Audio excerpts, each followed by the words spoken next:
طيب تعالوا بيجاي ولا نزيه اللي قدام فيه.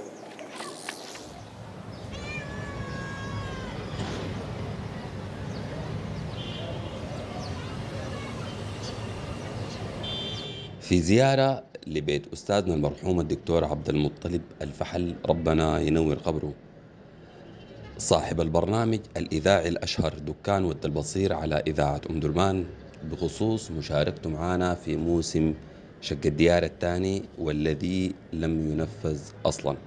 ده حاضر الكلام، ده حاضر الكلام، ده حاضر الكلام. مولانا محمد ده أرخ الكلام. محمد ده إبراهيم محمد وجه الرجال. محمد ده جاب في الوثائق كتاب دي، جاب الوثائق دي في الكتاب اللي هو كتاب تقدر تقول كتاب مهم جدا جدا، لكنه لا يصل الى الناس. انا وصلت الى الناس.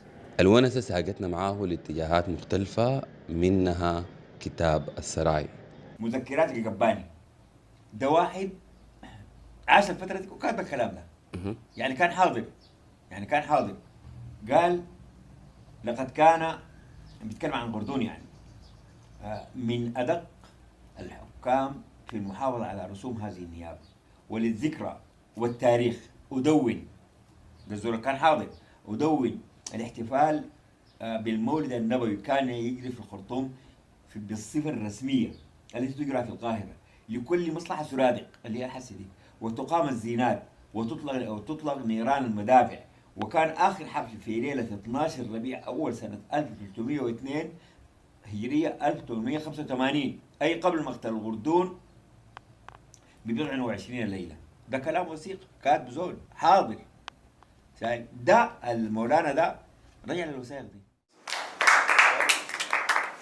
طيب من ما بدينا الدراسة ودراسة التاريخ في المراحل الأولى الابتدائية والمتوسطة، كان هناك خط ما أقلاها في المسميات، فسقوط الخرطوم وتحرير الخرطوم الفرق بيناتهم كبير. قال قبل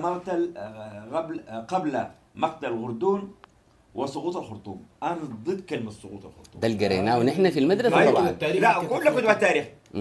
وفي رساله بتاعت ماجستير مكتوبه سقوط الخرطوم 1800. ايوه. لا انا بقول ده تحرير الخرطوم وانتصار الخرطوم، لان الخرطوم ما سقطت، تسقط الاثنين لما يكون العكس لما يكون العكس.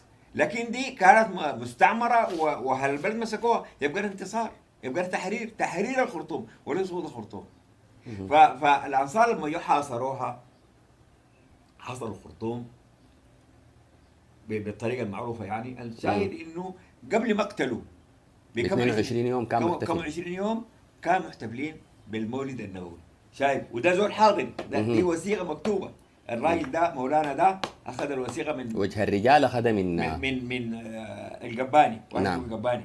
شايف؟ وصف الحفل بيكون كيف؟ كده. ايوه. قال شنو؟ قال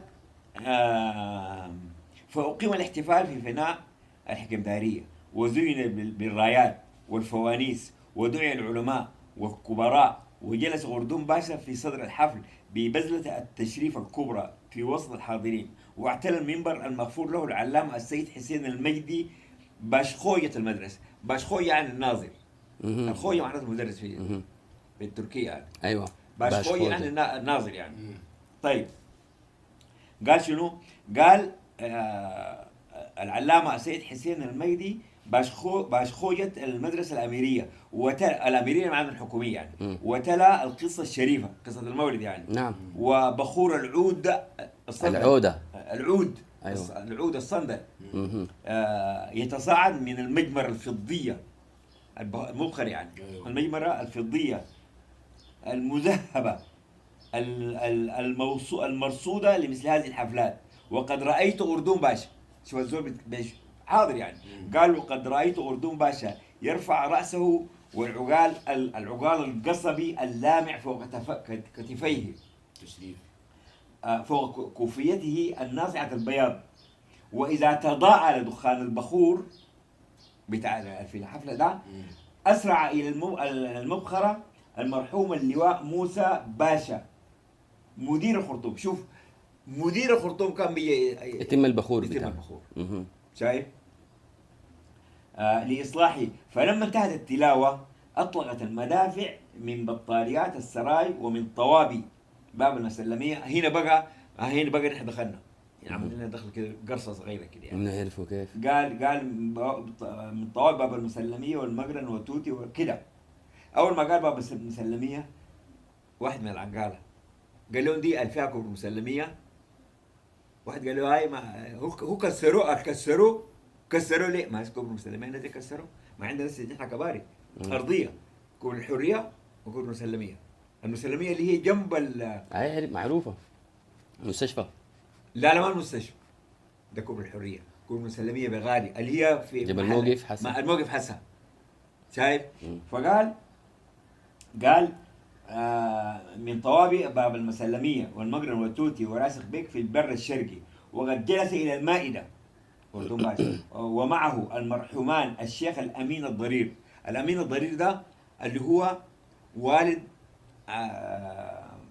عبد الله الأمين، اللي هو أبو شيخ علي عبد الرحمن الأمين، اللي شفت الجامعة الجنب تزهري ده، ده اسمه جامعة الضرير. أيوة في الركن وأنت خاشع على الشهداء.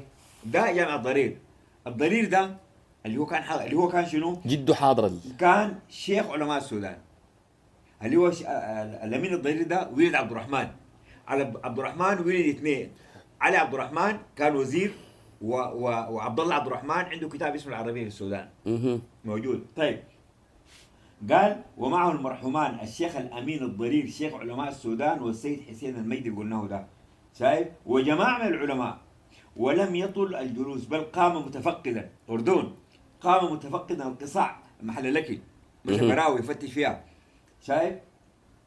على الأرض للفقراء، وقد قسم بيده حلوى الملبس على الأولاد الممتازين.